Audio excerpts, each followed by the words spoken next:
Hello, bienvenue à vous dans cet épisode de podcast. J'ai la joie d'être à nouveau avec Jérémy et aussi avec notre invité du jour, Johan. Merci à toi d'avoir accepté déjà de participer à cet épisode de podcast et bienvenue à toi, Johan. Merci. Et Yes. merci à toi aussi, Jérémy, d'être là à nouveau. Et Ah aujourd'hui, oui, on va venir revenir sur ensemble. le parcours de Johan qui a eu un cheminement les derniers mois qui a été vraiment très intéressant avec des grosses victoires, notamment par rapport au syndrome de l'imposteur, le fait d'oser vraiment se lancer, d'oser se montrer, et comment tu as pu décrocher donc tes premiers contrats freelance, ce genre de choses. Donc voilà, donc on va revenir sur ces victoires et voilà, je pense que ça va être très intéressant pour toutes les personnes qui peuvent avoir des blocages, des peurs de se montrer, des peurs d'oser aller vers des prospects. Donc on va rentrer tout de suite dans le vif du sujet. Pour commencer, je te propose simplement déjà de te présenter, Johan, déjà te présenter qui tu es, ce que tu fais, et après on va revenir sur ton parcours. Yes. Du coup, moi c'est Johan, donc je suis brand designer, du coup freelance. Euh, J'habite dans le sud de la France, à côté de Nice, à Villeneuve-Loubet exactement. Donc voilà, j'habite ici avec ma femme et j'ai commencé du coup la formation Freelance Boost il y a quelques mois. C'était au mois de janvier que j'ai fait ma première session. Donc ça m'a aidé vraiment à me situer justement, comme tu disais, Jonathan, par rapport au syndrome de l'imposteur, tout ça. Et voilà, donc en ce moment, j'aide les marques du coup à créer leur identité de marque et leur image de marque aussi par la création de logos, d'identité visuelle, tout ça. Voilà. Ok. Cool. Moi, la question que j'ai envie de te poser directement, je me souviens, c'est au début, le premier coaching qui avait eu lieu. Tu avais des grosses questions, tu avais des grosses, comment dire, t'étais pas encore sûr d'être freelance. Mm. Tu avais pas mal de problématiques. Tu avais, comme tu disais, syndrome d'imposteur. Qu'est-ce qui a fait, déjà pourquoi avoir pris ce coaching? Qu'est-ce qui a Mm. fait que voilà, tu étais dans toutes ces questions-là, tu t'es dit bon, je vais prendre un coaching alors tu n'étais pas sûr de ce que tu voulais à ce moment-là. Qu'est-ce qui s'est passé au départ voilà, pour te lancer vraiment là-dedans? Ouais, moi je me souviens déjà, c'était au mois de décembre. J'étais en mode grosse réflexion sur le côté pro, me dire bon, je suis freelance là depuis quelques temps, mais est-ce que c'est vraiment ce que je veux faire et tout. Et il y avait du coup il y avait aussi le gros défi, le challenge financier. Du coup ma femme est en études et donc je me suis dit faut que j'arrive à dégager un salaire qui nous fasse vivre tous les deux. Donc là voilà, on est reconnaissant parce qu'elle a des aides tout ça, mais c'est pas éternel. Et en même temps du coup je me suis dit bon, voilà, faut que j'avance. Donc j'arrivais à toucher un salaire, mais en même temps, je me disais, il faut plus, le moment où les aides s'arrêteront tôt. Donc je me souviens, je crois que c'était en pleine nuit, j'étais en mode insomnie, et je cherchais, je traînais sur LinkedIn ou quoi. Et du coup, après, j'ai vu le profil de John, je crois, et après, la formation freelance et tout, et je me suis dit, ben... Et en fait, tout ce que je lisais, je me souviens sur le site, je me disais, en fait, ça correspond grave à ma situation. Et, euh, il faut qu'à un moment donné, je puisse investir, il faut que je puisse être au clair vraiment sur ma situation pro. Je peux pas continuer à être comme ça tout le temps. Et du coup, j'en ai parlé avec ma femme et on s'est rendu compte que ça pouvait être pertinent. On a fait, je crois, deux, trois rendez-vous ensemble. D'ailleurs, ça a mis peut-être un peu de temps, le temps que je me décide aussi, et de me dire, bon, c'est vraiment ce que je veux et tout. Parce que du coup, il y avait aussi toujours le challenge financier de pouvoir payer la formation et tout. Et je me suis dit, bon, là, à ce moment-là, j'ai pas d'argent, je sais pas comment je vais faire, j'ai pas envie de leur faire miroiter quelque chose et tout. Et en même temps, j'ai compris que ça pouvait vraiment être un investissement. Donc vous m'avez encouragé à me dire, ça peut le faire. Vous m'avez beaucoup rassuré aussi, je me souviens, aussi bien au niveau du financement de la formation que la formation en elle-même. Ça correspondait à mon cas et tout. Donc je me suis dit, allez, go, go. Donc on a commencé les premières sessions ensemble.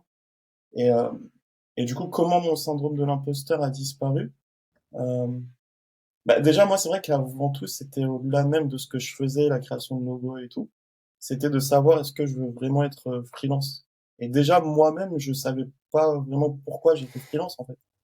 Je me disais, bon, c'était plus un choix subi parce que j'ai peut-être pas les diplômes ou l'expérience suffisante pour être embauché par une boîte.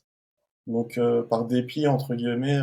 Mais en même temps, j'aime ça, j'aime beaucoup le graphisme, tout ça. Je fais, euh, je fais du coup graphiste freelance. Et en fait, vous m'avez beaucoup poussé à savoir le why, du coup, le pourquoi, la raison de pourquoi je fais ça. Donc ce que j'ai aimé, du coup, c'est que ça allait beaucoup en profondeur, de me poser des vraies questions. Et même, vous m'avez dit à un moment donné, c'est pas grave si tu fais pas freelance, même si c'est pour aller vers du salariat, ça peut quand même t'aider, du coup, cette formation. Donc, je me suis posé ces questions, on a pris le temps, du coup, sur ça. Et en fait, en réfléchissant à tout ça, je me suis dit, bah ouais, en fait, c'est pertinent et c'est plus un choix subi, entre guillemets, mais c'est vraiment ce que je veux faire. Et ça, je trouve que ça fait toute la diff, en fait, de dire aujourd'hui, être freelance dans le design, c'est vraiment ce que je veux faire et je sais pourquoi je le fais et je sais où je vais et d'avoir un cap.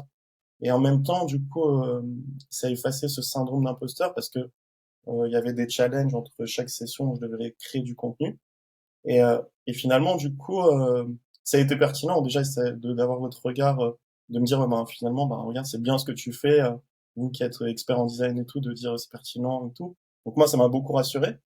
Et après aussi des retours que j'avais sur les réseaux, de mon entourage, même moi, quand je faisais mes créations, je me suis dit, bah en fait, j'ai pas mal évolué en quelques temps. Je m'étais jamais vraiment posé sur ça. Donc il y a un tout qui a fait de me dire, en fait, je suis légitime dans ce que je fais et je peux gagner ma vie avec ça et même plus au final, parce que ça dépasse aussi le fait de gagner sa vie. Donc Hmm. voilà. Ouais. Ouais, ce qui est super intéressant, c'est que quand justement quand tu avais contacté, en fait, on était allé voir ce que tu faisais. Mais c'est vrai que moi, j'avais pas trouvé grand-chose, donc j'ai aucune idée de ce que tu faisais au niveau design. Et quand quelques Mhm. mois plus tard, tu commençais à montrer, à mettre en ligne, bah, t'as sorti ton portfolio, t'as posté, etc. T'as fait des projets. Quand j'ai vu ce que tu faisais, j'étais waouh, t'es super fort. Et en fait, c'est fou de se dire qu'en fait, pour moi, t'étais déjà bon. En fait, c'est juste que t'avais comme un gros blocage. En fait, peut-être tu t'avais. Et qu'est-ce qui faisait qu'à ce moment-là, je sais pas, t'avais l'impression t'osais vraiment pas en fait poster ou montrer. C'était quoi le plus gros blocage en fait? Bah, je pense qu'il y avait beaucoup, c'est relié, je pense, à ce syndrome d'imposteur, de me comparer en fait. Déjà de me dire, quand on va sur les réseaux, sur Internet, il y a toujours des gens plus forts que nous qui font des designs de fous, des visuels de malades et après nous on voit un peu ce qu'on fait. On se dit oui c'est bien mais je suis pas non plus méga fort, quoi.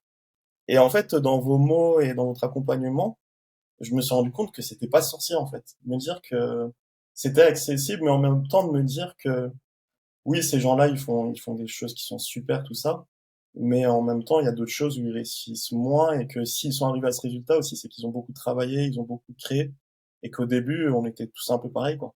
Et de me dire, mais en fait, ouais, c'est ça, à force de créer du contenu, à force de travail, ben, moi, j'y arriverai, mais de me dire, en fait, bah, juste faire, en fait, juste faire. Et je pense qu'il était là aussi le blocage de me dire, en fait, même si c'est pas parfait, c'est pas grave, quoi. Même si c'est pas fou, même si j'ai pas des likes à fond et tout, c'est pas grave, faut juste que je fasse. Et, euh, et ça a été beaucoup ouais, libérateur pour moi parce que je me suis dit, il faut juste que je crée du contenu. Comme tu disais, j'avais rien. Et il faut que je fasse et tout. Et encore aujourd'hui, du coup, j'essaye de faire, tu vois. Et de se dire, bah, c'est pas grave, si j'ai pas de gros retours, au moins je fais, au moins je progresse. Et il faut qu'on puisse voir ce que je fais, tu vois, même si ça paraît pas fou pour certains, au final, je pense qu'on fera jamais l'unanimité. Et juste de faire, même si c'est pas parfait, effacer aussi, du coup, le côté perfectionnisme, tu vois. À un moment donné, mettre une limite de dire, bon, là, je crée, au bout d'un moment, j'arrête parce que je pense que même dans le design, on a toujours moyen d'améliorer plus. Mais juste je fais, je publie et on avance, quoi. Donc ouais. Ouais, ouais, il y a eu, je pense on a, pendant ton accompagnement, on a vu tellement de choses. En fait, on a essayé de travailler aussi, de comprendre aussi toute ta problématique, le fait de ta légitimité de ton talent face aux autres, face à la facturation, justement, de tout ce que tu Hmm. fais. Et puis, ouais, comme tu disais, Jonathan, juste avant, on avait vu un petit peu ce que tu faisais. Et puis, je crois que tu avais une mission en cours non, c'était une mission que tu as réussi à avoir justement après plusieurs exercices et elle se passait pas trop bien. Et le premier truc que tu avais sorti, que j'avais vu, que le client d'ailleurs n'avait pas retenu, moi j'avais vu au niveau design, c'était juste trop bien, quoi. Ça correspondait peut-être pas bien par rapport au client de ce qu'il avait, parce qu'il avait une image de très old school du design qui Hmm. s'était donné. Mais tu vois, dès que j'avais vu ça, je me dis, ah purée, lui, il a un gros potentiel niveau design. Et puis après, dès que tu as sorti un peu tes petits branding, tes petits logos de sujets qui te permettaient de faire des posts, je me souviens celui sur le sujet du Game of Thrones, je crois. C'était la taverne. J'ai fait, ouais, c'était sur le Seigneur des Anneaux, une taverne du Ouais, Seigneur c'est des ça. Anneaux. Ouais. Et puis l'autre avec la glace. Je me suis Mm. dit, purée, en fait, il hésitait encore, il voulait devenir brand designer, et puis là, il nous fait deux logos directs, où en fait, c'est ultra pertinent avec vraiment un gros branding. Et je pense que tu avais déjà aiguisé un peu tes armes avant.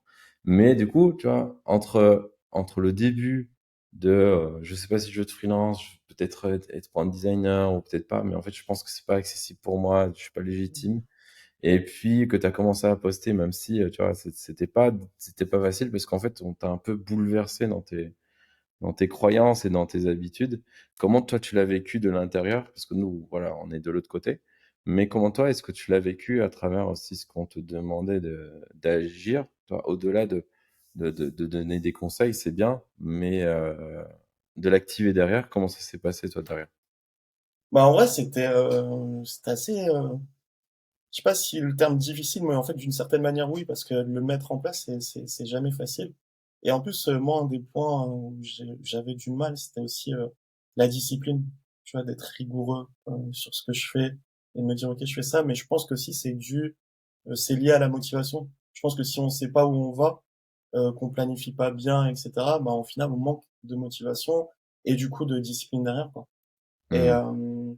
donc ça a été difficile de me dire.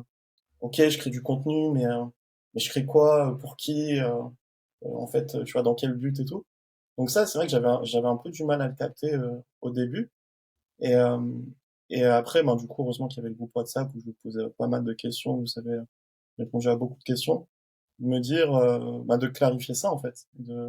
Et je pense que là où moi, ça a vraiment fait tilt, c'est quand il y avait le document sur Notion, de voir ma vision dans un an, dans quelques années, de mettre un chiffre clair, un chiffre d'affaires clair que je voulais atteindre et voir un peu les domaines où j'étais pertinent, tout ça. Donc ça, au final, c'était un peu extérieur du coup à mon travail, on va dire. Mais d'avoir conscience de ça après, en fait, c'est venu amener un déblocage et du coup, du côté difficile, c'est venu en mode plaisir, quoi. Me dire, ouais, mais en fait, c'est un truc que j'aime faire. Et je pense que si on aime vraiment le faire, ça devient beaucoup plus facile à poser des moments. Et bon, il y a toujours besoin de se cadrer. Je pense que j'ai une grosse marge de progression sur ça, sur le fait de bien planifier, etc. Mais mais c'est pas un poids. C'est pas un poids. C'est pas en mode je le fais, mais je sais pas ce que ça va donner. Je sais pourquoi je le fais et je sais où je vais. Donc ouais, difficile au début, mais ça s'est transformé à travers la prise de conscience en un véritable plaisir par la suite. Yes. Et c'est cette vision qui te donnait la motivation, ou est-ce qu'il y avait autre chose, toi, qui disait, comme tu parlais vraiment euh, de se bouger, de faire les choses, c'était difficile parce que ça sortait en fait de ta zone de confort qui, Mm. en même temps, ta zone de confort était un peu devenue inconfortable parce que tu savais pas trop. Mm. Et en fait, de te sortir de ça et qu'il fallait faire des choses, c'est vraiment cette vision-là qui t'a motivé à avancer et à faire les choses, ou est-ce qu'il y avait autre chose? C'était quoi ton moteur là, d'accomplissement? Bah, du coup, déjà, de clarifier la vision, ça m'a beaucoup aidé. Euh, et, euh, et après, forcément, l'entourage, ma femme qui m'a beaucoup motivé. Tout ça, j'étais pas seul. Je pense que Hmm. de faire les choses seul, ça doit être très dur. Peut-être qu'il y en a qui y arrivent, mais moi, en fait, ça dépasse aussi le cadre de juste faire de l'argent, d'être freelance et juste de m'enrichir. C'était de me dire, bon, je suis freelance, ok, il y a l'argent, je peux subvenir aux besoins de ma famille, tout ça, mais pourquoi? Donc la vision sur ça m'a beaucoup aidé. Le fait d'être encouragé par mon épouse, par vous aussi, du coup, cette légitimité dont j'ai pu me rendre compte, ça m'a beaucoup aidé. Donc je pense que c'est un tout qui a fait que je puisse avancer. Ouais. Hmm. Ok. Et du coup, à travers tout ça, tout ce que tu as pu appliquer, tu as vu quoi, toi, clairement, comme résultat? C'était quoi? Est-ce que les résultats que c'était par rapport à ce que tu attendais, c'était plus, c'était moins, c'est ce que tu attendais? Comment est-ce que tu situes tout ça? C'était, voilà, le concret derrière, qu'est-ce que ça a donné? Bah, moi, pour le coup, c'est vraiment venu répondre à mon besoin de la question de base, est-ce que c'est vraiment ça que je veux faire? Donc Mmh. ça, pour le coup, c'est vraiment un grand oui. Et donc aussi bien déjà le côté freelance, c'est vraiment ce que je veux faire pour mes projets en à côté, du coup. Et le côté design aussi, ça m'a permis de me dire, s'il y a un domaine dans lequel je suis pertinent, c'est bien celui-là, quoi. Et du coup, de me dire, OK, je vais développer encore plus ça. Et après, encore plus concrètement, ça m'a permis d'avoir des contrats, d'avoir validé un contrat, d'avoir fini. C'était difficile, mais au final, même dans ça, ça m'a appris aussi dans la gestion du projet, de savoir me positionner. J'ai comparé à ce que j'avais facturé, au final, je suis allé beaucoup plus loin pour satisfaire le client. Donc, ouais, des fois, j'étais très découragé, et c'était cool de vous avoir à ce moment-là, parce que je savais plus quoi faire. Mais, mais du coup, j'ai pu persévérer et au final, le client a beaucoup aimé ce que j'ai pu lui rendre. Donc ça, c'était cool et ça m'a aussi appris du coup sur la gestion. Et après, ouais, plus récemment, du coup, on m'a validé un contrat aussi pour une startup.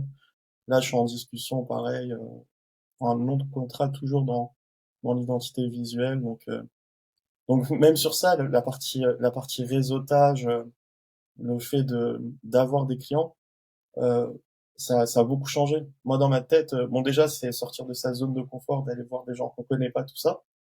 Mais j'ai beaucoup été rassuré par vous de me dire, OK, il peut y avoir cet aspect-là, d'une certaine manière, mais ça se fait aussi beaucoup par notre entourage, tout simplement le fait de discuter, même le fait de prendre du temps, même si ça n'aboutit pas à un contrat. Et moi, j'ai beaucoup aimé parce que je me suis dit, ben, en fait, le côté relationnel, il est hyper important, moi, dans ce que je veux faire. Donc, de me dire, de pouvoir prendre du temps pour les gens, c'est hyper important. Et là, ça m'a aidé ben, récemment là, pour un contrat qui est peut-être en train de se faire. Je sais pas si ça va aller. Mais même si ça se fait pas, je suis content d'avoir pu passer du temps avec cette personne. On a discuté la semaine dernière pendant 1 heure et demie, où j'étais juste en mode ben, à l'écouter, à lui poser les questions, son besoin, tout ça. Et après, elle, quand elle m'a posé des questions, ben, je correspondais à ce qu'elle voulait et tout. Donc ouais, en fait, ça vient tout changer. En fait, je suis pas en mode ouais, je dois faire de l'argent, je dois aller voir des gens, leur dire ouais, je fais ça, ça et ça. Voici mes prix. Vous prenez pas. C'est en mode, en fait, ouais, c'est un kiff parce qu'on prend le temps, on prend le temps. Et en fait, je pense que quand on prend le temps pour les gens adhèrent. Même il y a une relation de confiance, peut-être même des amitiés qui vont se dégager et tout. Donc concrètement, ouais, c'est ça. Je pense aussi, du coup, le changement de mentalité Mmh. vis-à-vis de tout ça. Je suis beaucoup plus à l'aise, beaucoup plus tranquille, beaucoup moins sous pression aussi. Et donc ouais. Ouais, en Ouais. tout cas, c'est hyper.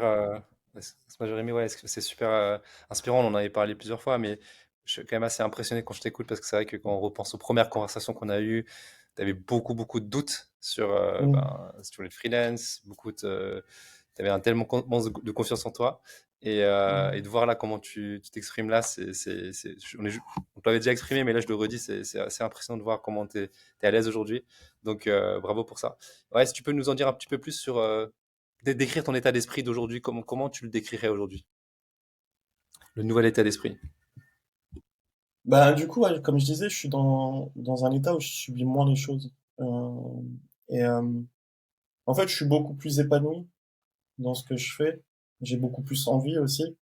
Et je suis beaucoup plus motivé. Et du fait d'avoir clarifié, en fait, tout le, tout ce qui va avec, en fait, toute l'entreprise.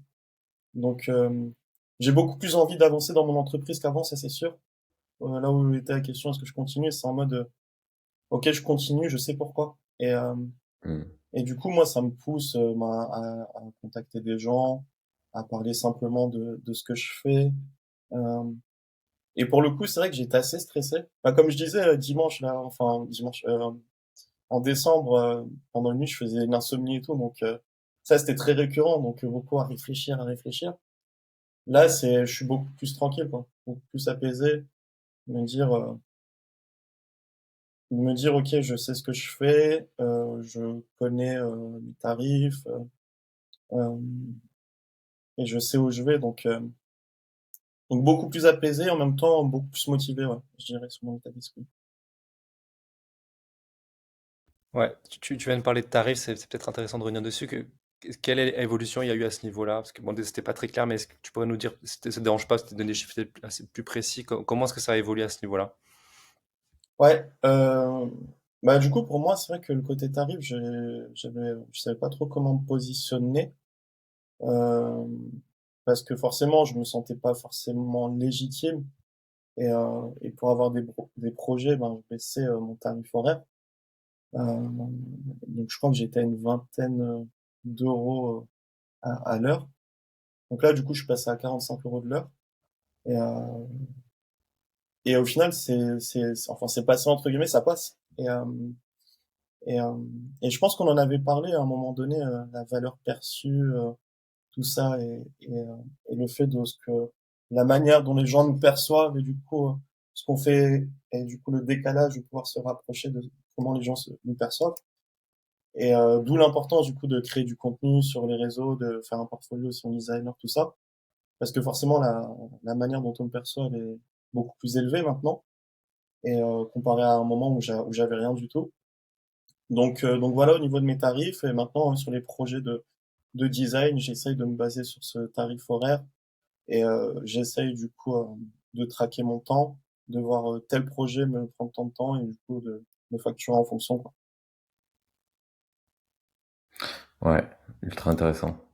Euh, et du coup, on avait parlé d'autres choses aussi, je sais pas si tu veux le partager aujourd'hui, mais toi, les transformations que tu as aujourd'hui, ta vision par rapport à l'accompagnement que tu as eu, est-ce que ta vision a changé aujourd'hui? Est-ce qu'elle a évolué avec quelque chose de plus loin par rapport à ce que tu vas accomplir demain?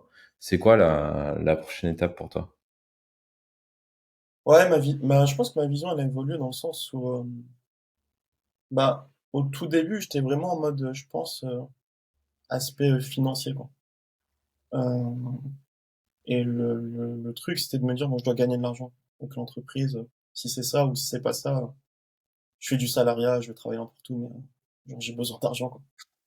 Et, euh, et là, c'est de me dire, ok, je fais ça, je gagne de l'argent, certes, mais ça va plus loin. Je parlais de projets en à côté.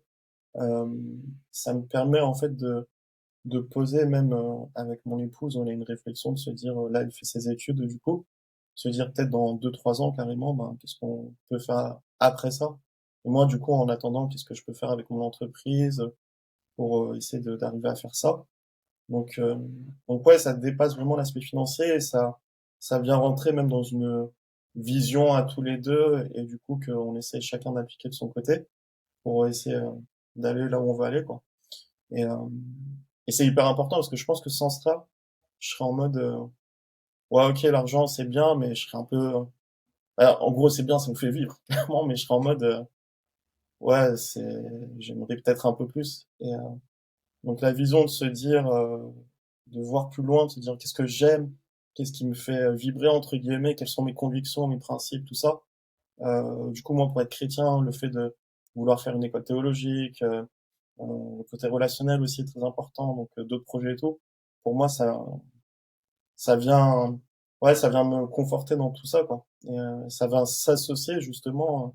En fait, Hmm. le travail est partie prenante en fait dans ma vision. Du coup, comme je disais, de me dire, avec ma foi, tout ça, mon mariage, mon entourage, mes relations, mes projets, qu'est-ce que je peux faire? Et là, le coup, l'entreprise me sert à faire, euh, à faire ça et d'aller vers où je veux, quoi. Ouais, c'est ça. C'est ta partie business freelance et ton travail d'aujourd'hui te permet euh, comment dire, que tout ce que tu as un peu désiré côté perso puisse se réaliser et devienne possible grâce au fait que Mm. la réussite du côté freelance te permet justement de commencer un peu à rêver et à désirer des choses qu'avant, qui n'étaient peut-être pas possibles par rapport à la Ouais, situation où tu étais, quoi. ouais, carrément. Ouais, c'est clairement ça, C'est carrément. ça- c'est assez fou, je pense, en termes d'évolution, parce que là, on est en mai, donc en 5 mois, et de passer de je sais pas à se dire, ok, ben la machine est en route et je peux déjà planifier autre chose et espérer mettre autre chose en place. Je trouve ça assez incroyable parce qu'il n'y a pas beaucoup de monde qu'en quelques mois peuvent dire ça, quoi. Je trouve ça assez incroyable ton évolution. Même si, tu vois, la base, tu l'avais déjà, tu vois, en termes de talent de Mhm. designer, tu l'avais déjà. Et il fallait juste un petit peu casser la coquille et la faire sortir ce qu'il y avait dedans et de montrer ça, premièrement, à toi, de se dire, OK, bah, je suis capable et que ça fonctionne. Et derrière, ben, de montrer ça aux autres. Et comme en freelance, il y a énormément de freelance, mais il y a encore plus de clients, du coup, à aller chercher. Et même si on se dit, comme tu disais, en termes de comparaison, il y a toujours meilleur, il y a toujours mieux, Mhm. mais peut-être que, il y a peut-être pour une personne, il y a peut-être pas mieux que toi qu'une autre personne parce que tu seras là dans le côté perso, dans le côté, où tu disais ton dernier prospect, tu avais pris 1 heure et demie. Peut-être qu'il n'y a pas tout le monde qui prend 1 heure et demie pour un prospect pour vraiment comprendre, voilà, qu'est-ce qu'il a vraiment besoin. Et chacun est différent et c'est ça qui est bien. C'est pour ça que c'est le fait de montrer, c'est un peu à ça que ça sert aussi les réseaux. C'est pas de montrer bah je suis le meilleur, c'est de montrer qui je suis et à travers qui je Mhm. suis, de montrer ben voilà et aux personnes qui ça peut intéresser, bah, de travailler ensemble et de pouvoir les aider. Et au-delà de faire une prestation comme je disais juste pour l'argent, bah c'est pas juste ça, c'est vraiment je veux servir les autres à travers mon Mhm. talent et puis bah en même temps en vivre et c'est cool quoi. Donc bravo pour ça, c'est assez ouf quoi. Ouais, mais Yes. justement, moi, c'est par rapport au fait, en fait, ce que j'aime beaucoup et ce qui fait que je suis épanoui aujourd'hui dans l'entreprise, c'est que je m'invente pas une autre personne ou j'essaye pas d'être quelqu'un d'autre. Bien sûr, je vais m'inspirer de beaucoup de designers, de ce qui se fait et tout, donc ça m'aide énormément. Mais en fait, du coup, je pense qu'on est chacun unique avec ses propres capacités, sa personnalité, sa vision, ses projets et tout. Et en fait, moi, c'est juste de me dire, ok, je suis qui je suis avec ma manière d'être, ma personnalité, ce que je sais faire, et, euh, et de prendre le temps pour les gens et tout. Soit soit ça matche pas, mais justement, je me mets pas une pression de me disant, ouais, telle personne réussit avec ce qu'elle a et tout, mais de me dire, ok, ben moi, ça viendra au moment où ça viendra, et ça marche en fait, ça marche d'être simplement soi et d'être sincère et honnête sur ce qu'on fait, sur ce qu'on vend, et de rien faire miroiter. Je pense que après, on est beaucoup plus à l'aise en plus dans le travail, donc ouais, quand même.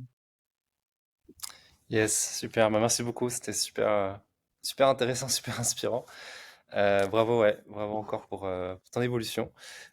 C'est comme l'a dit Jérémy, je le rejoins. C'est vrai que honnêtement, moi, j'ai accompagné pas mal de personnes, côtoyé beaucoup de freelance. C'est vrai que j'ai rarement vu je n'ai vu, mais tu fais quand même partie des gens qui ont peu de moins une grosse évolution, surtout au niveau de l'état d'esprit. Donc cette partie mindset Mm. qui fait une grosse différence après sur le reste. Hein, ça fait un effet boule de neige positif, donc cercle vertueux. Bravo encore. Peut-être en dernier mot, est-ce que si les gens qui nous écoutent ont envie d'aller voir un peu ce que tu fais, où est-ce qu'ils peuvent voir ce que tu fais, être inspirés justement par ce que tu fais aujourd'hui? Ouais, bah du coup, il y a mon portfolio que j'ai créé, du coup, c'est partie de mes challenges. C'est johanmichel.fr et sur les réseaux sociaux, Johan Michel, sur Instagram, LinkedIn, principalement.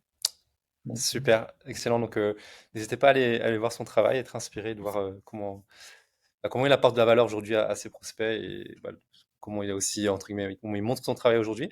Et la toute dernière question, quelqu'un qui serait dans ta situation dans laquelle tu étais il y a quelques mois, donc la situation dans laquelle tu étais en décembre, qu'est-ce que tu lui dirais aujourd'hui là? Si tu avais quelque chose à lui dire, pour terminer, tu lui dirais quoi?